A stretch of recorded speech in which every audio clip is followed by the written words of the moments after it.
Hello les gorillas, aujourd'hui on va faire une vidéo sur un combo que je vais évoluer. Au début on va commencer avec quelque chose de très simple et puis au fur et à mesure effectivement je vais commencer à l'agrémenter de coups, de déplacements et de petites techniques qui vont vous permettre de pouvoir le faire surtout en sparring en fait, ou du moins de pouvoir prendre des parties de cet enchaînement pour pouvoir le placer en sparring, d'accord. L'objectif c'est d'être capable de pouvoir défendre dans un premier temps et ensuite remiser, d'accord. Donc c'est ça qui est vraiment important. On enchaîne tout de suite avec le combo, let's go.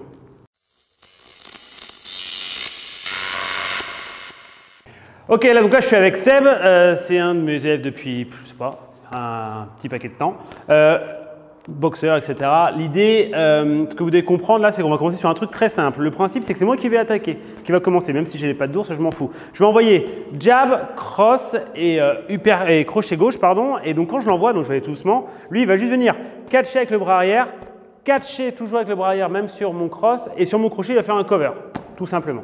Ok, donc encore 1, 2 et 3. Toujours chill, pam, pam, pam. L'idée pour ça, c'est quoi l'intérêt en fait? C'est tout simplement qu'il doit commencer à s'habituer à pouvoir aussi parer des coups et les bloquer pour pouvoir remiser. Parce qu'on n'est pas toujours en train de frapper au premier degré. Ce n'est pas toujours nous qui déclenchons les assauts. Peut-être que là, en l'occurrence, c'est moi qui attaque et lui, il va devoir pouvoir contrer. Et ça qui est hyper important. Parce que jusqu'à présent, on a beaucoup travaillé en mode « Ok, je fais mon combo et voilà, super ». Sauf que des fois, je dois pouvoir prendre la meilleure partie de l'attaque de mon adversaire pour pouvoir contrer. Donc, c'est ce qu'on va faire. Encore. Donc, même chose. Donc vous pouvez voir ce qu'il fait pour l'instant, pédagogiquement ça m'intéresse parce que j'envoie mon jab, je lui demande à faire le catch avec son bras arrière, sur mon cross la même chose, comme ça c'est assez simple à gérer en termes de défense et d'un seul coup il va revenir faire son cover avec son bras arrière. Ok, donc boum, je viens ici, tout simplement encore 1, 2 et 3, impec. Donc maintenant une fois qu'on a fait ça, ce que je vais lui demander en fait c'est de venir… au lieu de faire son deuxième catch, sur son deuxième catch, je vais lui demander plutôt de faire ce qu'on appelle un bob. Vous vous rappelez le bob, le slip, donc je fais mon jab, il vient faire le slip, d'accord, donc il va décaler.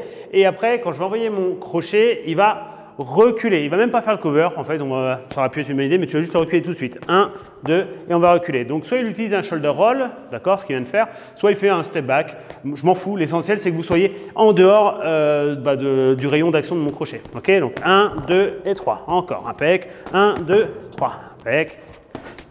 Donc suivant votre mobilité, soit vous pouvez garder les mains en l'air, ou si vous êtes sous une contrainte un petit peu articulaire au niveau de votre dos, vous pouvez descendre votre main en faisant justement cette espèce de shoulder roll. Ok, encore 1, 2 et 3. Impec, encore. Pam, pam, pam.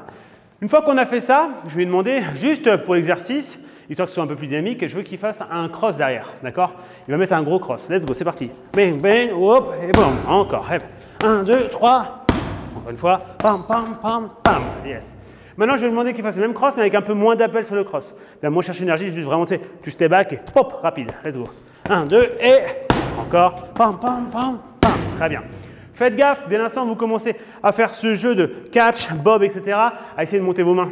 D'accord? Alors, peut-être pas sur le shoulder roll, mais quand vous allez commencer à vouloir venir faire ces espèces d'esquives, ne descendez pas trop vos mains. Ou alors, si vous le faites, vous devez en être conscient. À vous de voir. Encore. Pom, pom, hop. Encore une fois, 1, 2, 3, parfait. Maintenant qu'on a fait ça, je vais lui demander d'envoyer un crochet au corps, d'accord? Donc le crochet, il va le faire ici.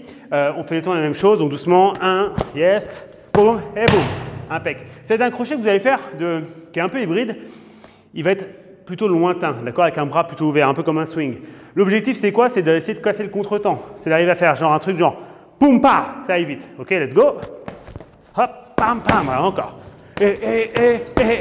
Donc on s'applique bien, quitte à aller un peu moins vite. Voilà, boum, boum. Encore une fois, 1, 2, ouais, et. Dernière. Impec. Ça, c'est un des premiers combos. On va faire le même combo, sauf qu'en fait, on va partir du principe que Seb va pas s'amuser à faire un step back, mais il va venir faire un shoulder roll. Il ne va pas venir faire un shoulder roll d'ailleurs, parce que sur step back et shoulder roll, c'est ce qu'on faisait. Il va venir faire un bob and weave, que de mon anglais.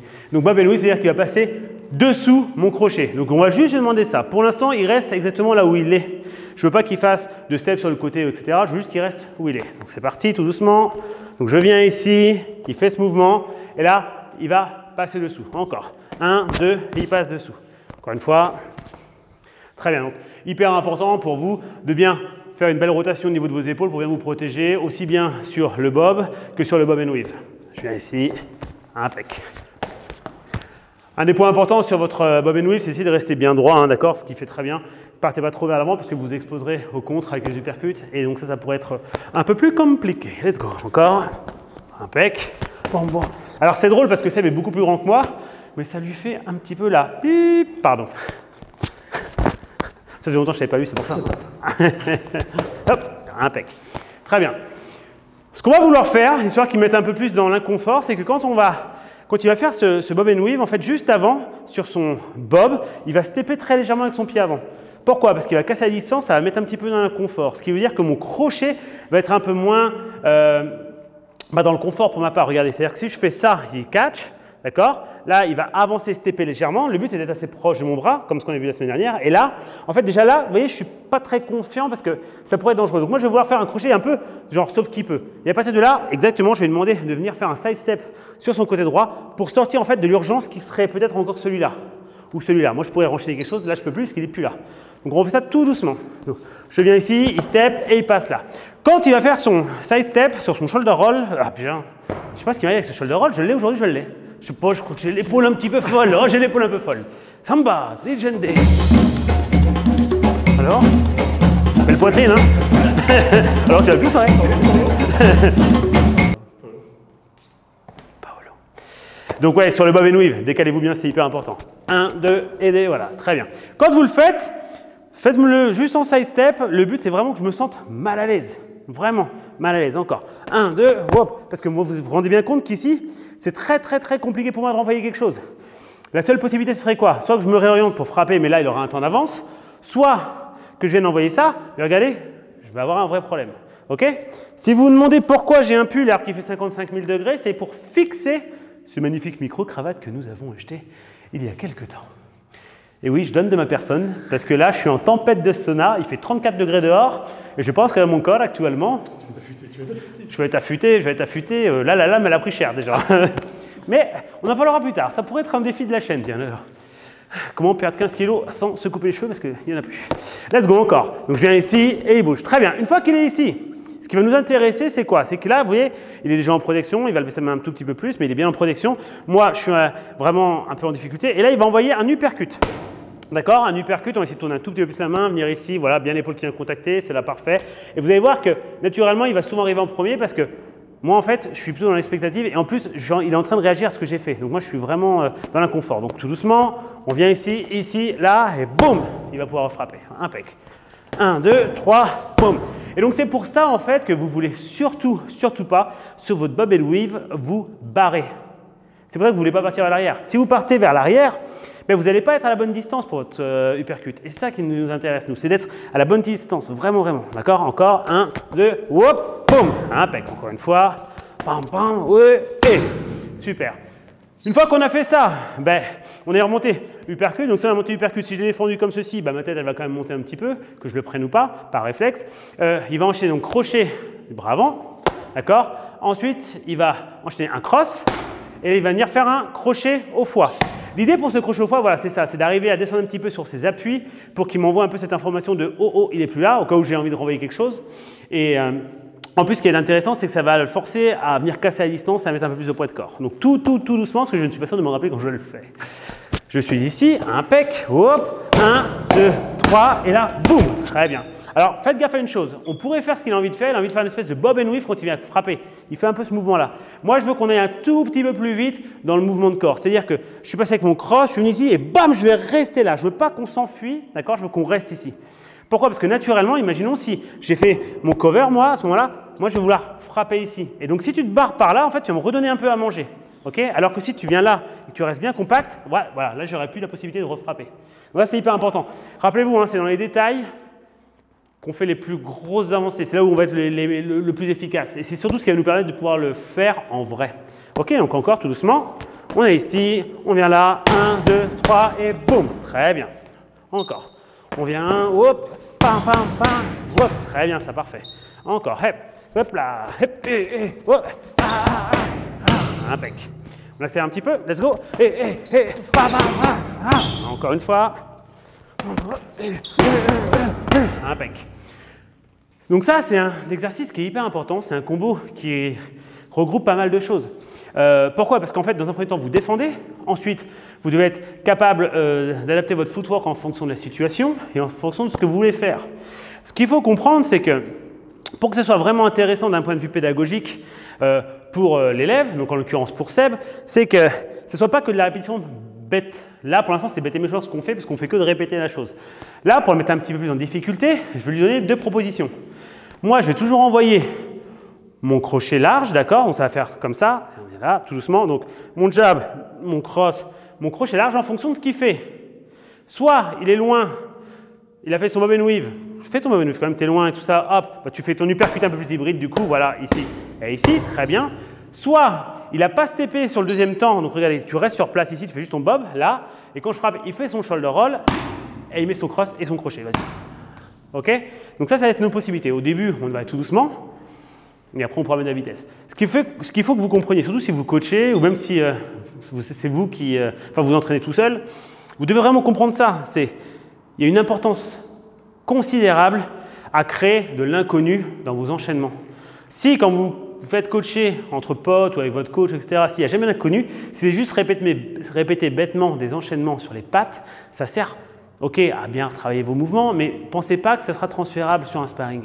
Et la problématique, elle est là en fait. Très souvent, on passe du ok, c'est hyper simple, j'arrive bien à contacter sur les pattes d'ours ou sur le sac, puis quand je fais en sparring, j'arrive rien à passer parce que je vois rien, et dès que je me fais toucher, c'est galère. Mais c'est tout simplement parce qu'en fait, on ne l'a pas emmené de la bonne façon. En faisant ce genre de choses, c'est ce qui va vous permettre d'avoir vraiment une meilleure capacité à analyser ce qui va se passer. Et encore, pour l'instant, moi, je fais toujours la même chose. Seb, lui, ça adapte en fonction, d'accord? Mais plus tard, je pourrais, moi, rajouter des autres inconnus, genre au lieu de mettre un crochet gauche, ça pourrait être un cross, ça pourrait être plein de choses. Ok? Donc, on repart sur l'exercice de base. Hop, donc je suis ici, suivant ce qu'il fait, je m'adapte aussi. Impec. Bon, hop, voilà, impec. Vous voyez, là, il a fait les deux. Très bien, encore.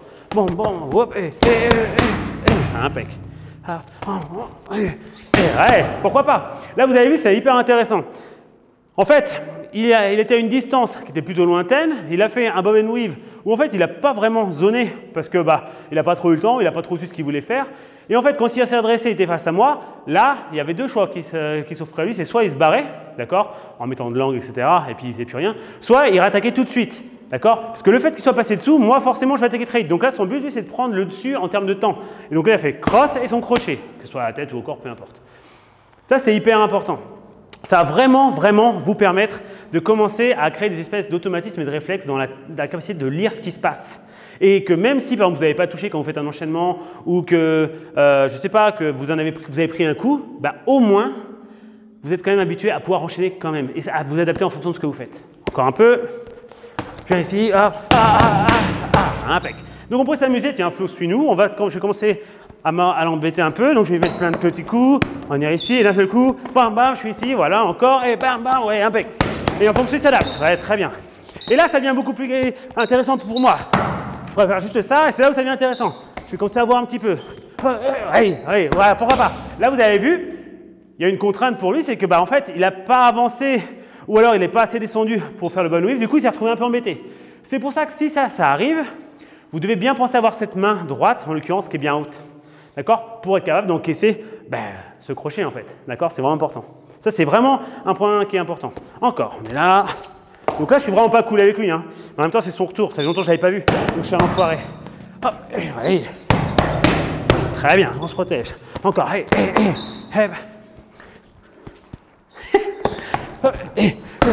Oui. Vous avez vu? Alors ça c'est intéressant. Je l'ai eu un peu à son propre jeu. Il m'a fait l'enchaînement nickel. Je n'étais pas trop sûr de ce qu'il allait faire parce qu'à un moment c'était un petit peu olé olé. T'as pas trop bougé ou je sais pas ce que, mais c'était assez cool. Et du coup, j'ai vu qu'il allait juste faire cross et crochet. Et ce petit enfoiré, il a envoyé un cross. C'était bien cadré, Flo? Oui. Donc on va voir la preuve en image. Oui. Donc vous avez pu remarquer que moi aussi j'ai fait un petit mouvement de tête avec un petit peu de footwork. Je ne sais pas si vous avez vu les pieds, je ne pense pas, mais en tout cas, il y a eu un footwork qui m'a permis de sortir de l'axe. Et c'est peut-être pas trop con, parce que sinon j'aurais pris plein de poires. Ça, c'est cool parce que si vous n'avez pas regardé la vidéo de la semaine dernière, c'est exactement ce que je vous ai demandé de faire. C'est une phrase bizarre. C'est exactement ce que je vous ai demandé de faire. Vous envoyez des frappes et vous sortez de l'axe après. OK? Si vous avez besoin, ça s'affiche, vous cliquez dessus et ça vous emmène sur cette vidéo. Cool mon Seb, top, tape là, merci beaucoup, ça fait plaisir.